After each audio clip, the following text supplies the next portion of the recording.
หมัดแล้วก็มีไว้ต่อยหมัดแล้วก็มีไว้ต่อยก็มีไว้ต่อยเอาไว้ต่อยลำตัวส่งตัวแทนมาสักคนหนึ่งแล้วเดี๋ยวจะแข่งอย่างไรส่งใครจะคนหนึ่งได้ไหมเอาเลยไปเถอะไม่คือไอ้กีฬาชนิดนี้คือมันมีพลาดกันได้แล้วถ้าเกิดพลาดไปไม่ว่ากันนะไม่ว่ากันแล้วครับ เดี๋ยวผมขอให้เรียบร้อยเลยนะครับ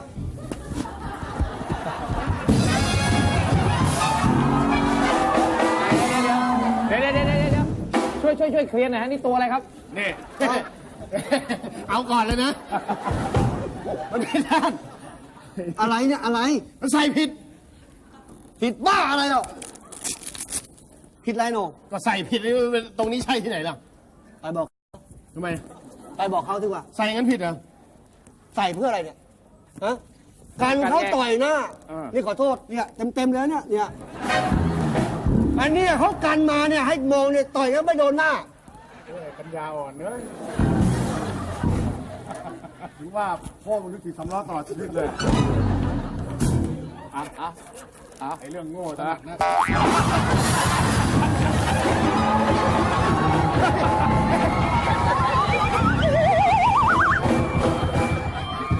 เฮ้ยเขาชักเรื่องอะไรครับไม่ชักเลยโดนเต็มใครอ่ะเดี๋ยวมาดูว่าใครทำฟิตเหลือเกิน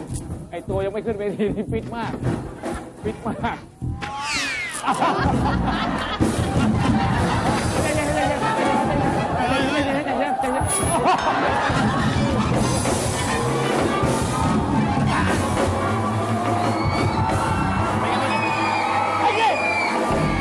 ่ดูเลย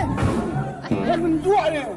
ไอ้นี่เล่นทิ้งนี่ก็เข้ามาไม่รู้เรื่องเลยเกือบไปนี้แล้วเนี่ยนี่หน้าประชันอย่างนี้เลยนี่ก็พวกเดียวกันมันไม่รู้เลย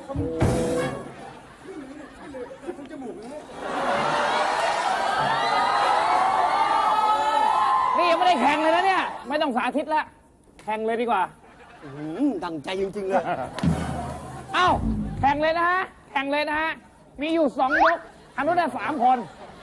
นนะเพื่อความยุติธรรมเมื่อก่อนก็ขึ้นมาทีละคนนะคราวนี้นะฮะ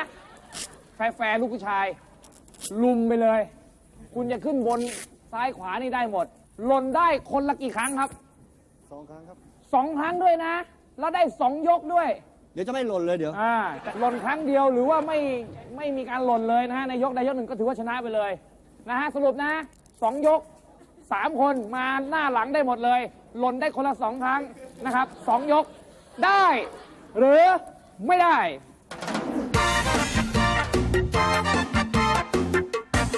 จะทำได้ไหมทำได้หรือเปล่าจะทำได้ไหมทำได้หรือเปล่า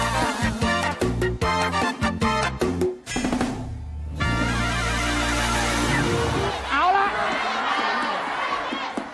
เห็นลีลาพอสมควรแล้วเก่งมากดุดันห้าวเข้มข้น3 คนได้หรือไม่ได้เจก่อนทำได้ดูครับทำได้ค่ะทำได้อีก2 คนแล้วนะเอาละเป้ครับคราวนี้น่าจะได้บอกว่าได้หมดเลยทุกคนบอกว่าได้หมดเลยเอาละขึ้นเลยครับขึ้นประจำที่ก่อนแล้ว3 คนนี้นี่แล้วแต่คุณนะคุณจะขึ้นฝั่งนี้หรือฝั่งนู้นลุมได้เลยเอาละครับเข้ามานะฮะแล้วที่เหลือนี่แล้วแต่จะซ้ายหรือขวาได้หมดเลยนะครับ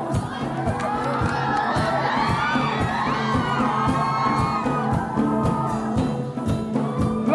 ล่นเมื่อไหร่แพ้เมื่อนั้นเอาละครับไปเลยละครับเอาละครับ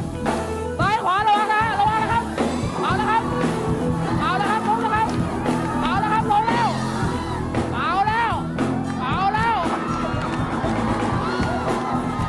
ครับตอนนี้กำลังซัดอยู่นะครับเอาแล้วปั๊บลูกนะครับปั๊บดูแล้วยังอยู่ได้นะครับคนช่วยนะครับปั๊บลูกแล้วเลยไม่ได้ทำอะไรไปแล้วเลยเหลือคน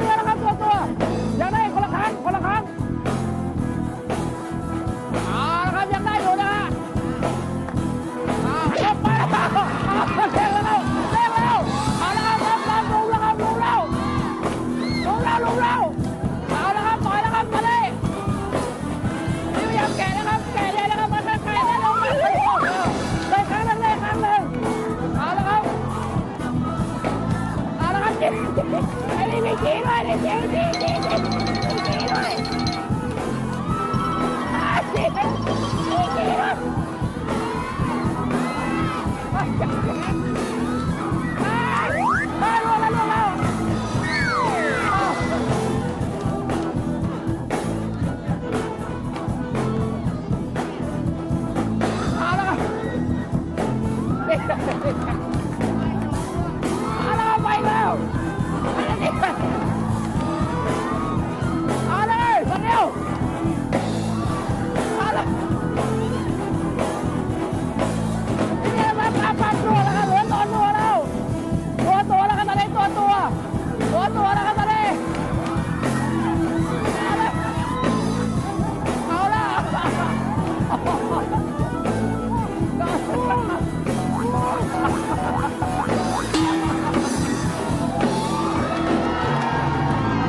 เดี๋ยวต้องถามก่อน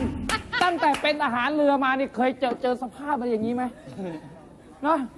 ไม่มีเลย ไอ้ตัวนี้มันจักรจีจักรจี โอ้ขาทำทุกอย่างยังสู้เขาไม่ได้ ตอนโดนจี้กระจีขาเป็นไงฮะตะกี้เสียงอะไรฮะ เสียงอะไรฮะฮืออะไรฮะ ไม่รู้ใครเปิดพัดลม ออกเสียง โอ้โห ยกที่หนึ่งนะฮะลุ้มลงไปอย่างนี้นะฮะแล้วหล่นไปถึงคนละ2 ครั้งนะฮะเป็นว่าไม่ได้นะครับเอาละอย่าลืมยังเหลืออีก1 ยกเอานะครับ จากนี้ไปเป็นยกที่2นะครับโอ้โหนี่โหน่งประกบติดเลยนะฮะ3 ลุมนะฮะพร้อมไปเอาละครับลงแล้วครับเอาละครับลงแล้วครับลงแล้วเฮ้ยลงแล้วลงแล้ว เอาละครับตอนนี้เอาให้ได้ครับได้ได้เอาละครับก่อนนะครับคนละช่วยก่อนนะครับตอนนี้คนละช่วยก่อนนะครับเอาปั๊บนะครับลงมาดิเอาละครับลงแล้วครับลงนะครับเหลือเท่งครับตอนนี้เอาละครับเท่งแล้วครับเอาละครับปั๊บเอาแล้วปั๊บเอาละครับไปเอารัวไปเลยนะครับเอาละขึ้นอีกนิดนึงนะครับแล้วคุณหมอนะครับเอาจักรจีแล้วจักรจีแล้วโดนเลยนะครับอันนี้หมดไปแล้วนะครับอันนี้หมดไปคุณหมอเหลือ2 คนแล้วครับอันนี้หมดไปแล้วนะครับเหลือ2 คน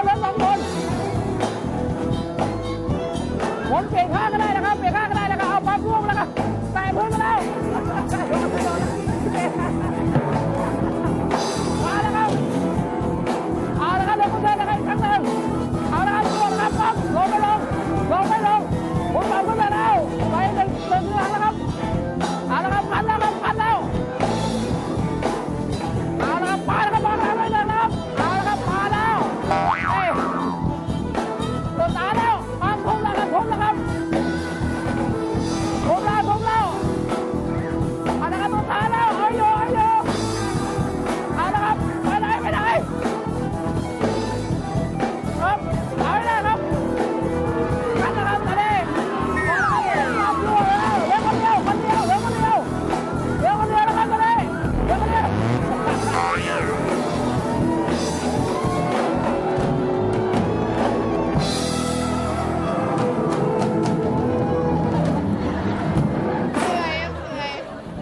อยลงมาเร็ว อะไรเนี่ยอะไรเนี่ยฮะลงมาแล้วฮะเกิดอะไรขึ้น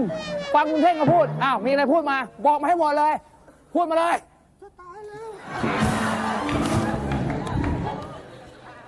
เอ้า ขอน้ำหน่อย พูดแค่เนี้ยโอ้โหขนาดเอามานะ2 ยกนะวน2 ครั้งนะฮะนะดื่มน้ำก่อนครับถอนนุ่มได้ฮะดื่มน้ำให้สบายก่อน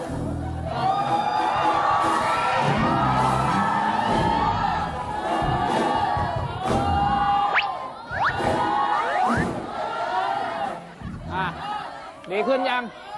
นี่ก